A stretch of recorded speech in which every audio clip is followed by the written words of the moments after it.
Billionaire environmentalist Tom Steyer launching full-fledged political campaigns in states that are key to Democrats, bringing climate change to the forefront in the elections. So he's created a super PAC. It's called Next Gen Climate. He's pouring money into media campaigns. Congressman Cory Gardner, who has questioned the science of climate change, is a target of Tom Steyer, and he joins us now from Denver. Cory, you're running for the Senate. You want the Republican nomination to be running for the Senate, and now you've got Tom Steyer coming after you because he labels you a climate change denier. I would have thought that in the state of Colorado, which allows fracking, I would have thought he's going to lose his shirt going up against you on this particular issue. Tell me. Well, it's very clear that the Democrats have cut out the middleman. They're just letting the extremists run their campaigns directly, whether it's on the ground, door to door, or the millions of dollars that they'll be putting into it. But the people of Colorado are very familiar with Mr. Steyer. In fact, he was involved several decades ago in a Colorado water grab, trying to mine water out from underneath the San Luis Valley in Colorado, taking water away from a very precious part of Colorado, including the Sand Dunes National Monument at the time.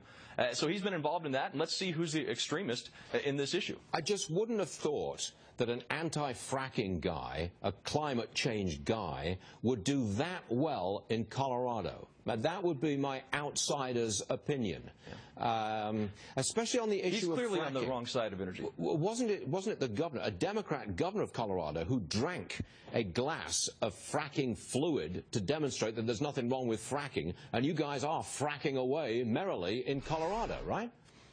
Well, there's a big wedge in the Democratic Party right now. You have people like Senator Mark Udall, who Tom Steyer is cozied up to thanks to Senator Udall's tryouts on the Senate floor just a couple of months ago for Steyer's big money.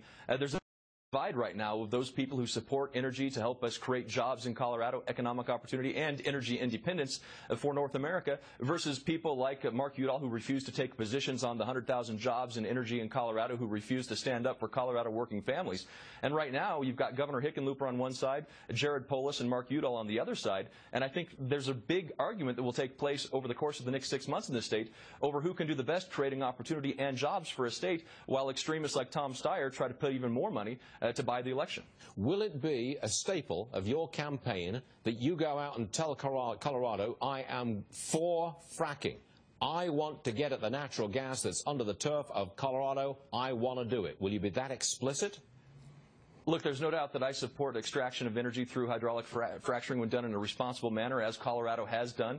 And there's no doubt that Senator Udall has refused to take a position on a hydraulic fracturing ban. Now, let me just say this. If there's a ban on hydraulic fracturing in Colorado, it would result in 100,000 jobs, direct and indirect, being lost almost overnight.